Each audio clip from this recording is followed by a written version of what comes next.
ಕ್ಷೇತ್ರದ ಒಂದು ವಿಶೇಷ ಏನಂದರೆ ಯಾರು ಬಂದು ತಾಯಿಯಲ್ಲಿ ಪ್ರಾರ್ಥನೆ ಮಾಡ್ತಾರೋ ಆ ಕಾರ್ಯಗಳು ಸಿದ್ಧಿಸ್ತವೆ. ಆ ಥರ ಈ ಕ್ಷೇತ್ರವನ್ನು ಬೆಳೀಲಿಕ್ಕೆ ಕಾರಣ ಭಕ್ತರು ಮತ್ತು ತಾಯಿ ವಿದ್ಯಾಚೌಡೇಶ್ವರಿ. ನಾವೊಬ್ಬ ಕೆಲಸಗಾರನಾಗೆ ನೇಮಿಸ್ಕೊಂಡಿದ್ದಾಳೆ, ಕೆಲಸ ಮಾಡ್ತಾ ಇದ್ದೀವಿ, ಹೋಗ್ತಾ ಇದ್ದೀವಿ. ನೋಡಿ, ಆ ಕೆ ಜಿ ದೇವಪಟ್ಟಣ ಅಂತದ್ದು ದೇವಮಾನವರು ಹಿಂದೆ ನೆಲೆಸಿದಂಥ ಪುಣ್ಯಕ್ಷೇತ್ರ. ರಾಮಗಿರಿ, ಹೇಮಗಿರಿ, ಭದ್ರಗಿರಿ ಎನ್ನುವಂಥ ಮಧ್ಯ ಬಿಂದು ಈ ಕೆ ಜಿ ದೇವಪಟ್ಟಣ. ಆ ಕೆ ಜಿ ದೇವಪಟ್ಟಣದ ಆರಾಧ್ಯ ದೇವತೆನೇ ತಾಯಿ ವಿದ್ಯಾಚೌಡೇಶ್ವರಿ. ಸಂಜೆ 5 ಗಂಟೆ 6 ಗಂಟೆ ಪ್ರಶ್ನೆ ನೋಡ್ತೀವಿ.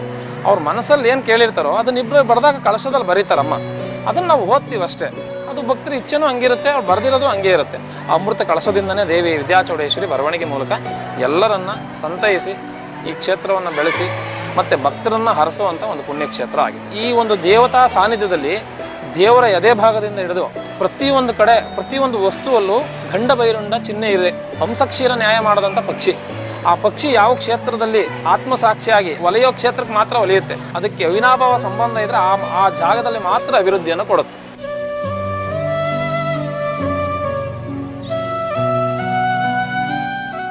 ಐತಿಕ ಇತಿಹಾಸ ಕ್ಷೇತ್ರ. ಈ ಕ್ಷೇತ್ರದಲ್ಲಿ ಆರಾಧ್ಯ ದೇವತೆ ತಾಯಿ ವಿದ್ಯಾಚೌಡೇಶ್ವರಿ. ಈ ಕ್ಷೇತ್ರದ ಒಂದು ವಿಶೇಷ ಏನಂದರೆ ಯಾರು ಬಂದು ತಾಯಿಯಲ್ಲಿ ಪ್ರಾರ್ಥನೆ ಮಾಡ್ತಾರೋ ಆ ಕಾರ್ಯಗಳು ಸಿದ್ಧಿಸ್ತವೆ. ಅದು VVIP ಮೂಮೆಂಟ್ ಆಗಲಿ, ನಾರ್ಮಲ್ ಮೂಮೆಂಟ್ ಆದ್ರೂ ಅವ್ರು ನಡ್ಕೊಳ್ಳೋವಂಥ ಕ್ಷೇತ್ರಗಳಿದ್ದಾಗ, ಇವಾಗ ನಮ್ಮ ಕುಲದೇವರು ಹೆಂಗಿರ್ತಾರೋ ಇವಾಗ ಇಲ್ಲಿ ಬಂದಿರೋವಂಥ ಭಕ್ತರಿಗೆಲ್ಲ ಆ ಥರ ಇರ್ತದೆ. ಒಂದು ವಿಸಿಟಿಗೆ ಬರೋದು, ಏನೋ ಕೈ ಮುಕ್ಕೊಳ್ಳೋದು, ಹೋಗೋದು, ಆ ಥರ ಭಕ್ತರು ಯಾರೂ ಇಲ್ಲ ಈ ಕ್ಷೇತ್ರದಲ್ಲಿ. ಈ ಕ್ಷೇತ್ರ ಹೆಂಗಂದರೆ ನನ್ನ ಮನೆ ದೇವರು, ನಾನು ಅಮ್ಮನವ್ರನ್ನ ಹೋಗಲೇಬೇಕು, ಭೇಟಿ ಮಾಡಲೇಬೇಕು, ದರ್ಶನ ಮಾಡಲೇಬೇಕು ಅನ್ನೋವಂಥ ಒಂದು ಐತಿಕ ಇತಿಹಾಸ ಮನೋವುಳ್ಳವಂಥ ಭಕ್ತೃ ಕ್ಷೇತ್ರ ಇದು. ಆ ಥರ ಇದ್ದಾಗ ಅದು ಅಮ್ಮನವರ ಅನುಗ್ರಹ ಹೆಂಗಿದೆಯೋ ನೀವು ನೋಡಿರ್ಬೋದು. ಈ ಕ್ಷೇತ್ರದಲ್ಲಿ ನೀವೆಲ್ಲೋದ್ರೂ ನಿಮ್ಮನ್ನು ರಿಸ್ಟ್ರಿಕ್ಷನ್ ಮಾಡೋರು ಯಾರೂ ಇಲ್ಲ. ಒಂದು ಕ್ಷೇತ್ರಕ್ಕೆ ಹೋದರೆ ನೀವು ಹಂಗೆ ಬನ್ನಿ, ನೀವು ಹಿಂಗೆ ಬನ್ನಿ ಅಂತಾರೆ. ಅರ್ಚಕರು ಇಟ್ಟಿರ್ತಾರೆ, ಏನೋ ಒಂದು ನಡೀತಾ ಇರುತ್ತೆ. ನೀವು ಮೇಲ್ಗಡೆ ಮೂಲ ಸನ್ನಿಧಾನದಲ್ಲಿ ನೋಡಿದ್ದೀರಿ ಹೋಗಿ, ಅಲ್ಲಿ ಯಾರೂ ಇರಲ್ಲ. ಒಂದು ಆರತಿ ತಟ್ಟೆ ಇರುತ್ತೆ, ಬೇಕಾದರೂ ದರ್ಶನ ಮಾಡ್ಬೇಕಾದ್ರೂ ದಕ್ಷಿಣೆ ಹಾಕ್ತಾರೆ, ನಮಸ್ಕಾರ ಮಾಡ್ತಾರೆ, ಹೋಗ್ತಾರೆ. ಅದೇ ಒಂದು ಅರ್ಚಕರು ಇಟ್ಟರೆ ನಾವು ಯಾರೋ 500 ರೂಪಾಯಿ ಹಾಕಿದ್ರೆ ಅವರು ಅವ್ರು ಒಳಗಡೆ ಹೋಗಿ ಹೂವು ತಂದು ಕೊಟ್ಟು ಒಂದು ಹಣ್ಣು ಕೊಡೋ ಥರ ವಾಡಿಕೆ. ಈ 10 ರೂಪಾಯಿ ಹಾಕ್ತಾನೆ ನಡೀರಿ ಅಂತ ಹೇಳೋವಂಥ ವಾಡಿಕೆ. ಅದಕ್ಕೆ ಈ ಕ್ಷೇತ್ರದಲ್ಲಿ ಏನು ಮಾಡಿದ್ವಿ, ಮಾರ್ಕೆಟಿಂಗ್ ಬೇಡ, ಇವಾಗ ಹಣ್ಣುಕಾಯಿ ಮಾರೋದು ಬೇಡ, ಭಕ್ತರು ಪ್ರೀತಿಯಿಂದ ಬರಲಿ, ಅದೇ ಹಣ್ಣುಕಾಯಿ ಆಗುತ್ತಲ್ಲ. ಆ ಥರ ಈ ಕ್ಷೇತ್ರವನ್ನು ಬೆಳೀಲಿಕ್ಕೆ ಕಾರಣ ಭಕ್ತರು ಮತ್ತು ತಾಯಿ ವಿದ್ಯಾಚೌಡೇಶ್ವರಿ. ನಾವೊಬ್ಬ ಕೆಲಸಗಾರನಾಗೆ ನೇಮಿಸ್ಕೊಂಡಿದ್ದಾಳೆ, ಕೆಲಸ ಮಾಡ್ತಾ ಇದ್ದೀವಿ, ಹೋಗ್ತಾ ಇದ್ದೀವಿ. ಹೆಂಗೆ ದೈವಿ ಸಂಕಲ್ಪ ಆಯಿತು ನಿಮಗೆ? ನೋಡಿ, ಇದಕ್ಕೆಲ್ಲ ನಾವು ಈ ಭರತ ಭೂಮಿ ಕರ್ಮಭೂಮಿ. ಈ ಕರ್ಮಭೂಮಿಯಲ್ಲಿ ಯಾರು ಏನು ಮಾಡಬೇಕಂತ ಅವನಿಗೆ ಗೊತ್ತಿರಲ್ಲ, ಆದರೆ ಕೆಲಸ ಮಾಡಿಸ್ಕೊಳ್ಳೋದು. ಈಗ ನಾವೆಲ್ಲ ಇದೇ ಕೆಲಸ ಮಾಡಬೇಕಂತ ಏನು ಬಂದವರಲ್ಲ. ಓದ್ಕೊಂಡಿದ್ವು, ಯಾವುದೋ ಒಂದು ಋಣ, ಹಿಂದಿನ ಜನ್ಮದ ಸುಕೃತ ಭಾಗ್ಯ, ಈ ಜನ್ಮದಲ್ಲಿ ದೇವಿ ನಮ್ಗೆ ಅದು ಅವಕಾಶ ಕೊಟ್ಟಿದ್ದಾಳೆ, ಮಾಡ್ತಾ ಇದ್ದೀವಿ. ನಾವು ಹೇಳ್ತಾರಲ್ಲ, ಅಮ್ಮನವ್ರ ಕನಸಲ್ಲಿ ಬಂದರು, ನನಗೆ ಹಂಗೆ ಹೇಳಿದ್ರು ಹಿಂಗೆ ಹೇಳಿದ್ರು ಅಂತ ಇರ್ತಾರೆ. ನನಗೆ ಇಲ್ಲಿ ತನಕನೂ ಅಮ್ಮನವ್ರು ಏನು ಕನಸಲ್ಲಿ ಬಂದಿಲ್ಲ. ನಮಗೆ ಯಾವುದೋ ಒಂದು ಪವಾಡಗಳು ಸುದ ನಮ್ಮ ಕಣ್ಮುಂದೆ ಸೃಷ್ಟಿಸಿದ್ದಾಳೆ. ಇದೇ ಥರ ಮಠದಲ್ಲಿ ಈಗ ರೀಸೆಂಟಾಗಿ 1.5 ತಿಂಗಳ ಹಿಂದೆ 1 kg ಬಂಗಾರ ಹೋಗ್ಬಿಡುತ್ತೆ ಅಮ್ಮನವ್ರದ್ದೇ. ನಕ್ಷತ್ರ ಹಾರ, ಚಿನ್ನದ ಕಂಕಣ ಎಲ್ಲ ಕಳೆದೋಗುತ್ತೆ. ನಮ್ಮದೊಂದು ಅಜ್ಞಾತವಾಸ ಇರುತ್ತೆ. ಬಂದು ಅಮ್ಮನವ್ರ ಒಡವೆ ಲೆಕ್ಕ ನೋಡಿದಾಗ ಒಡವೆ ಇಲ್ಲ. ನಾವು ಕೇಳ್ದೋ, ನೋಡು ನನಗೇನೋ ಪ್ರಾರಬ್ಧ ಇತ್ತು, ಸಂಕಲ್ಪಗಳು ಹಿಂದೆ ಹೆಂಗಿತ್ತು. ಶ್ರೀರಾಮರಿಗೆ ಪಟ್ಟಾಭಿಷೇಕದ ಮುಹೂರ್ತನೇ 14 ವರ್ಷ ವನವಾಸದ ಮುಹೂರ್ತ ಆಯಿತು. ಆ ಥರ ನಮ್ಮ ಪ್ರಾರಬ್ಧಗಳಿದ್ದ ನಾವೇನು ಮಾಡೋಕ್ಕಾಗಲ್ಲ. ನಿನ್ನ ಒಡವೆನೇ ಹೋಗಬೇಕು ಕ್ಷೇತ್ರದಲ್ಲಿ ಅಂದರೆ, ನಿನ್ನ ಒಡವೆ ನೀನೇ ರಕ್ಷಣೆ ಮಾಡಲಿಲ್ಲ ಅಂದರೆ ಇನ್ನು ಭಕ್ತರನ್ನೇನು ರಕ್ಷಣೆ ಮಾಡ್ತೀನಿ ನೀನು? ನಾವು ಹೆಂಗೆ ಪೂಜೆ ಮಾಡೋಕ್ಕಾಗತ್ತೆ ನಿಮ್ಮನ್ನು? ಅಮ್ಮನವ್ರಿಗೆ ಹೇಳಿದ್ವಿ ನಾವು, ಹೇಳಿದ್ವಿ ನಾವು, ಒಡವೆನ ಭಕ್ತರು ಮಾಡಿಸಿದ್ದಾರೆ, ಮಾಡಿಸ್ತರು ನಮ್ಮ ಒಡವೆ ಇಲ್ಲ ಅಂತ ಕೇಳಿದ್ರೆ ಸ್ವಾಮಿ ತಿನ್ಕೊಂಡವನೇ ಅನ್ನೋ ಕಳ್ಳನ ಪಟ್ಟನ ಕೊಟ್ಬಿಟ್ಟಿದೀಯ ನೀನು. ಇಲ್ಲ, ಈ ಕಡೆ ಅವ್ರಿಗೂ ಭ್ರಷ್ಟರು ನಾವು, ಮಠದ ಭಕ್ತರು ಕೊಟ್ಟಿರೋ ಒಡವೆಗೂ ನಾನು ಒಬ್ಬ ಭ್ರಷ್ಟನಾಗಿರ್ಬೇಕು ಅನ್ನೋ ಆಸೆ ನಿನಗಿದ್ರೆ ನಾವೇನು ಮಾಡೋಕ್ಕಾಗಲ್ಲ.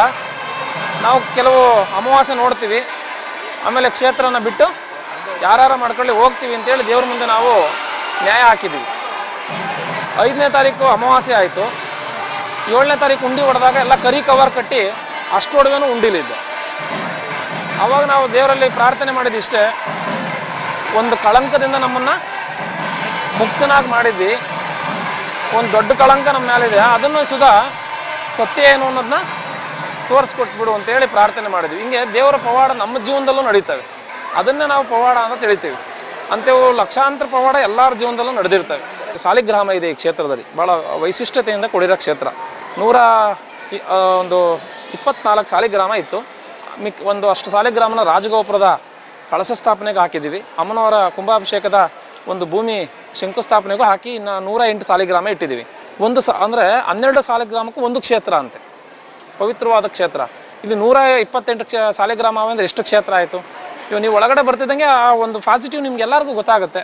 ಇದು ನಾವೇನೋ ಕತೆ ಕಟ್ಟೋದು, ಆಮೇಲೆ ಮತ್ತೆ ಇನ್ನೊಂದು ನ್ಯೂಸ್ ಮಾಡ್ಬೇಕನ್ನೋದು ಆ ಥರ ಭಾವನೆನೇ ಈ ಕ್ಷೇತ್ರಕ್ಕಿಲ್ಲ. ಹಿಂದಿಂದ ಈ KG ದೇವಪಟ್ಟಣಕ್ಕೆ ರಕ್ಷಣೆ ಇರೋದೇ ಗರುಡದಿಂದ. ಇದು ಐತಿಕ ಇತಿಹಾಸ ಇದೆ, ಉಲ್ಲೇಖಗಳಿದೆ, ಪುರಾಣಗಳಿದೆ, ಶಾಸನ ಇದೆ ಈ ಕ್ಷೇತ್ರಕ್ಕೆ. ಇವಾಗ ಜನಕ್ಕೆ ಗೊತ್ತಿಲ್ಲ ಅಷ್ಟೇ, KG ದೇವಪಟ್ಟಣ ಅಂದ್ರೆ ಏನು ಅಂತ ಗೊತ್ತಿಲ್ಲ. ನೋಡಿ, KG ದೇವಪಟ್ಟಣ ಅಂತಂದು ದೇವಮಾನವರು ಹಿಂದೆ ನೆಲೆಸಿದಂಥ ಪುಣ್ಯಕ್ಷೇತ್ರ. ರಾಮಗಿರಿ, ಹೇಮಗಿರಿ, ಭದ್ರಗಿರಿ ಎನ್ನುವಂಥ ಮಧ್ಯ ಬಿಂದು ಈ KG ದೇವಪಟ್ಟಣ. ಆ KG ದೇವಪಟ್ಟಣದ ಆರಾಧ್ಯ ದೇವತೆನೇ ತಾಯಿ ವಿದ್ಯಾಚೌಡೇಶ್ವರಿ. ಆ KG ದೇವಪಟ್ಟಣದ ವಾಯುಮೂಲೆ ಒಳಗಡೆನೆ, ಅಂದರೆ ದೇವಪಟ್ಟಣದ ಒಂದು ಚೆಕ್ ಬಂದು ನೋಡಿದ್ರೆ ದೇವಮೂಲೆ ಒಳಗೆ ದೀಪಾಂಬುದಿ ಕೆರೆ ಇದೆ. ಆ ತಟದ ಮೇಲೆ ನೆಲೆಸಿರುವಂಥದ್ದು ಇದು ವಿದ್ಯಾಚೌಡೇಶ್ವರಿ ಪುಣ್ಯಕ್ಷೇತ್ರ. ಇದೊಂದು ಸಣ್ಣ ಗುಡ್ಡೆ, ನೋಡಲಿಕ್ಕೆ ಎಲ್ಲ ನಾವು ಕರಗಿಸಿದ್ದೀವಿ ಜನಕ್ಕೆ ಒಂದು ಅನುಕೂಲ ಆಗಲಿ ಅಂತ. ಆಕೆ ನಿಂತಿರುವಂಥದ್ದು ಸ್ವರ್ಣ ಬಾವಿ ಮೇಲೆ ತಾಯಿ ವಿದ್ಯಾಚೌಡೇಶ್ವರಿ. ನೀವು ಒಳಗಡೆ ನೋಡಿ, ಅವಳು ನೋಡ್ತಿದ್ದಂಗೆ ನಿಮಗೆ ಖುಷಿ ಆಗ್ಬಿಡುತ್ತೆ. ಎಂಥ ನೋವಿದ್ರೂ ಅಲ್ಲಿ ಮರೆಸ್ಬಿಡ್ತಾಳೆ ಅವಳು.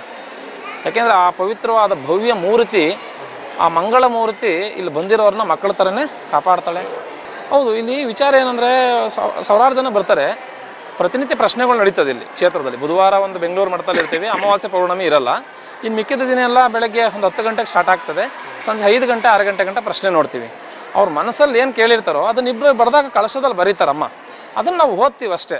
ಅದು ಭಕ್ತರ ಇಚ್ಛೆನೂ ಹಂಗಿರುತ್ತೆ, ಅವ್ರು ಬರ್ದಿರೋದು ಹಂಗೆ ಇರುತ್ತೆ. ಆ ಪರೀಕ್ಷೆ ಮಾಡೋಕೆ ಏನು ಮಾಡ್ತಾರೆ, ಪೆನ್ನು ಪೇಪರಲ್ಲಿ ಬರೋ ಜೋಬಲ್ ಮಡಿಕ ಬರ್ತಾರೆ ಜನ.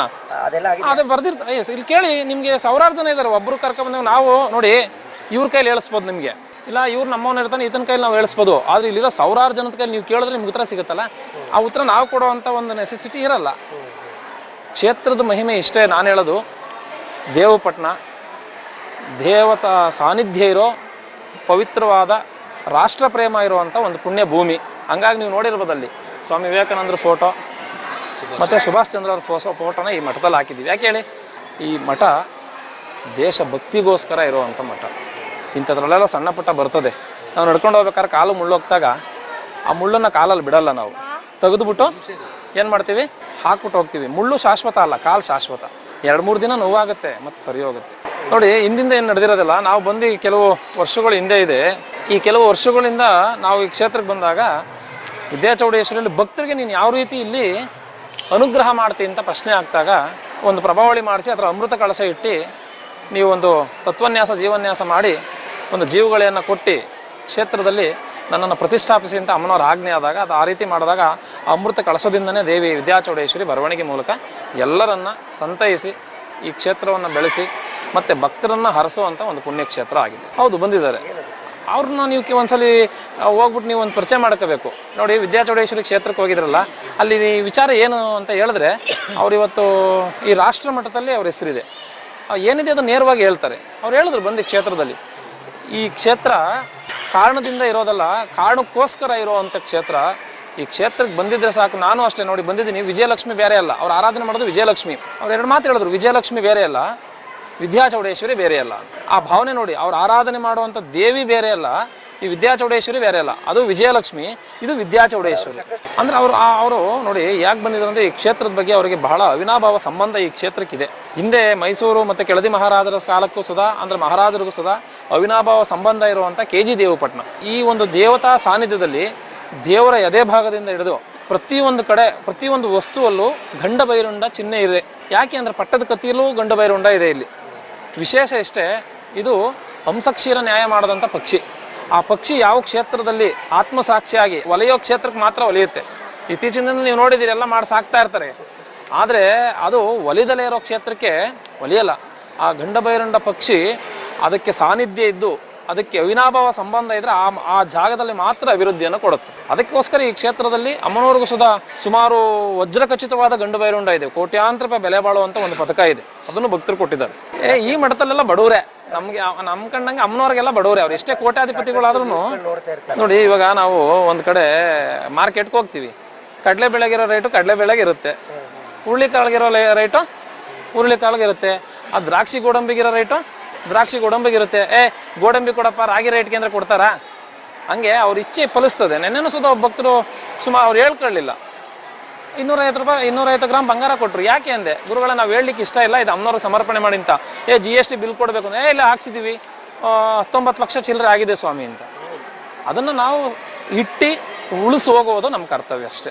ಅದೆಲ್ಲ ಬೆಲೆ ಕಟ್ಟೋಕ್ಕೂ ಆಗಲ್ಲ, ನಾವು ಹೇಳಲಿಕ್ಕೂ ಆಗಲ್ಲ. ನೀವು ಒಳಗಡೆ ಅಂತ ವಿರಾಜಮಾನವಾಗಿ ಕುಳ್ತಿರುವಂಥ ಅಮ್ಮನವ್ರಿಗೆ ಧರಿಸಿರುವಂಥ ಆಭರಣ ನೋಡಿದ್ರೆ ಸಾಕು. ಆ ವಿಶೇಷ ಏನಂದರೆ, ಈ ಕ್ಷೇತ್ರದಲ್ಲಿ ಆಡಂಬರದ ಒಡವೆಗಳು ಹಾಕಲ್ಲ. ಆ್ಯಂಟಿ ಪೀಸ್ ಇರ್ತದೆ ಅಂದ್ರೆ ಅದೇನು ಹೇಳ್ತೀರಿ ನೀವೇನು, ಆರ್ಟಿಫಿಷಿಯಲ್ಲು ಅವು ಹಾಕಲ್ಲ, ಪ್ಲಾಸ್ಟಿಕ್ ಹಾಕಲ್ಲ. ಏನು ದೇವಿಗೆ ಕೃತಕವಾಗಿ ಸ್ವಾಭಾವಿಕವಾಗಿರುವಂಥ ಆಭರಣಗಳನ್ನೇ ಧರಿಸ್ತೀವಿ. ರಜತ ಅಲ್ಲಿ ಹಾಕಿರೋ ಒಡವೆಗಳಲ್ಲೂ ಅಷ್ಟೇ ಯಂತ್ರಗಳಿದೆ, ಒಡವೆಲಿ ಬೀಜಾಕ್ಷರಗಳಿದೆ. ನಿಮ್ಗೆ ತೋರಿಸ್ತೀನಿ ನಾನು ಬಿಚ್ಚಿ. ರೀಂಕಾರ, ಶ್ರೀಕಾರ, ಹೂಂಕಾರ, ಈ ಎಲ್ಲ ಆಕಾರಗಳಲ್ಲಿ ಬೀಜಾಕ್ಷರಗಳ ಒಡವೆ ಹಿಂದೆ ಕೆತ್ತನೆ ಮಾಡಿದ್ದಾರೆ. ಅವತ್ತಿನ ಕಾಲದಲ್ಲೇ ಆ ಒಡವೆನ ದೇವರ ದರ್ಶನದಿಂದ ಭಕ್ತರಿಗೆ ಅಭಿಷ್ಟಗಳು ದೊರೀತವೆ. ಇವಾಗ ಶ್ರೀಯಂತ್ರ ಹಾಕೋದ್ರಿಂದ ಅವರ ಮನೆಯಲ್ಲಿ ಸರ್ವ ದುರಿತ ದೋಷಗಳು ಶಮನ ಆಗ್ತದೆ. ಮತ್ತು ಇಲ್ಲಿ ಶ್ರೀ ಸೂಕ್ತ ಆಗುತ್ತೆ, ಪುರುಷ ಸೂಕ್ತ ಆಗುತ್ತೆ, ಮತ್ತು ಅಮ್ಮನವ್ರಿಗೆ ಬಹಳ ವಿಶೇಷವಾಗಿ ಚಂಡಿ ಯಾಗಗಳಾಗ್ತದೆ, ಸುದರ್ಶನ ಆಗುತ್ತೆ. ಈ ಕ್ಷೇತ್ರ ಯಾಗ ಹವನ ಹೋಮಗಳಿಂದ ಇನ್ನಷ್ಟು ಮೇಲ್ಕು ಹೋಗ್ತಾ ಇದೆ. ಕ್ಷೇತ್ರದ ತಾಯಿ ವಿದ್ಯಾಚೌಡೇಶ್ವರಿಗೂ ಅವ್ರಿಗೂ ಅವಿನಾಭಾವ ಸಂಬಂಧ ಇದೆ. ಎಲ್ಲ ಬರ್ತಾರಲ್ಲ, 2019 ಪಾಪ ನಮ್ಮ ಈಗಿನ ಯಾರು ನಮ್ಮ DCM ಅವರು ಇದ್ದಾರೆ, DK ಶಿವಕುಮಾರ್ ಸಾಹೇಬರು ಇದ್ದಾರಲ್ಲ, ಅವರು ಒಂದು ಶತಚಂಡಿ ಯಾಗ ಮಾಡಿದ್ದಾರೆ. ಅದು ಮಾಡಿದ ಮೇಲೆ KPCC ಅಧ್ಯಕ್ಷರಾಗಿದ್ದಾರೆ ಅವರು. ಹಂಗೆ ಎಲ್ಲರೂ ಬರ್ತಾರೆ, ಅವರು ಇವರು ಅನ್ನೋದೇನಿಲ್ಲ. ಈ ಮಠ ರಾಜಕೀಯದಿಂದ ದೂರ, ರಾಜಕೀಯಕ್ಕೂ ಅದಕ್ಕೂ ಸಂಬಂಧ ಇಲ್ಲ. ಅವರು ಭಕ್ತರಾಗಿ ಬರ್ತಾರೆ, ತಾಯಿ ಒಬ್ಬ ಮಗನಾಗಿ ಅರಸ್ತಾಳೆ.